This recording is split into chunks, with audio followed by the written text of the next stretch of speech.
This is Bizarre with 10 ways to demotivate our tech employees. Today is about how secrets, lies, and not telling the truth affect our employees.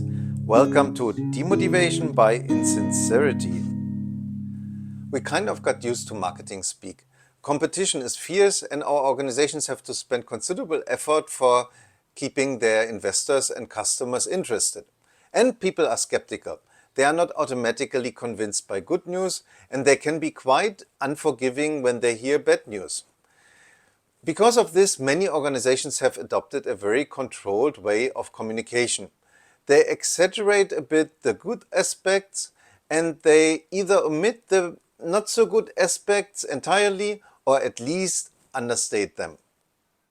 This video is not about how to communicate with investors, customers, or any other type of business partners. Most people will say that a bit of insincerity is justified, but boldly lying is not.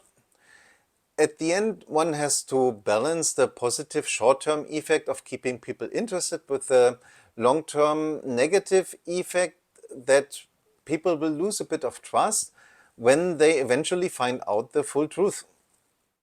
Marketing speak doesn't work very well with tech employees, and this might be because they are used to permanently verify and adapt their assumptions. The properties of technology can be measured easily, and there's few incentive for insincerity as it will be detected right away. Apart from this, tech employees are also good at finding logical contradictions. If something doesn't add up, they will notice. Most tech employees have an urge to solve contradictions. And this is not only about technology, but about everything surrounding them. When leaders show euphemistic slides and tell employees that their organization will be market leader within a few years, employees will believe this a bit. But this is a risky prediction. In an environment of 5 competing organizations in which leaders tell this story, only one organization will be market leader at the end and 4 will not. In other words, 4 out of 5 predictions will be wrong, and the employees of these organizations feel deceived and lose trust. This might be like a confirmation for the leader whose prediction was right, but it was still a risky prediction, and there was more to lose than to win. It is very much what mothers tell their children about not lying. If you lie only once, people will not believe you ever again. The cause-effect chain is relentless. Insincerity will eventually be detected, and this leads to a loss of trust. And the damage caused by the loss of trust by far outweighs the potential damage of saying the truth in the first place.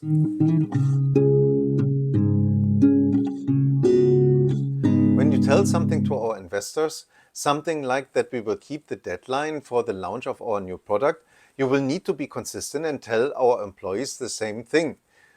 You cannot control all employees, and if you tell them something different, it is likely that the contradiction becomes public. The alternative is not to tell the employees. Most of them will anyway not follow your outside communication.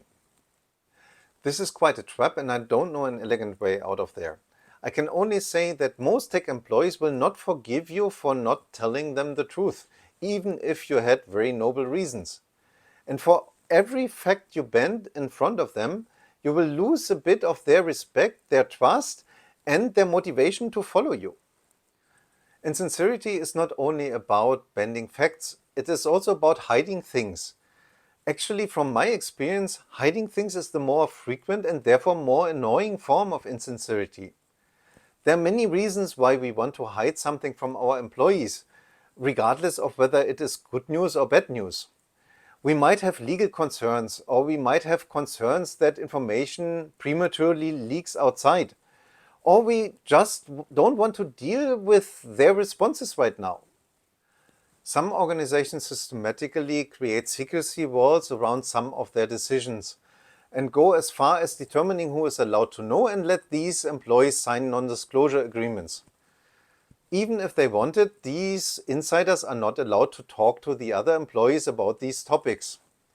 Some of these insiders might like that they now belong to the inner circle, And some others might feel really uncomfortable about betraying the trust of their colleagues.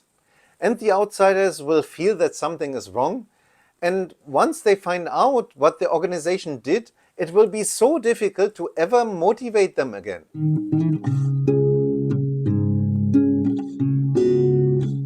Finding a good strategy for internal communication is difficult. Without doubt, there are things we must not communicate, or we should at least not communicate too early. But how often do these incommunicable events really occur? I would claim that they are rare and that reasons for secrecy or insincerity are usually made up. Let us communicate to our employees early, extensively, and systematically. Often we don't know ourselves, but this is fine. Even if we don't have bulletproof information, we can still share what we believe, what we are worried about, or what's likely to happen. We can present several options. Tech employees appreciate being kept in the loop like this. If in the past our culture has been secretive and insincere, they might be a bit suspicious at first. If in the past they have only been told at most half of the story, they might expect that there's more we haven't told them. But they will get used to it quite quickly once they understand that their organization informs them as a matter of principle. The trust we gain by this will keep our employees aligned and motivated. We are not good leaders because we know more or because we are better at something. We are good leaders because we are able to get the best out of our people. Do you solemnly affirm that you will tell our employees the truth, the whole truth, and nothing but the truth? This was our Insincerity video. Please like it and write a comment. The next video will be about demotivation by agility.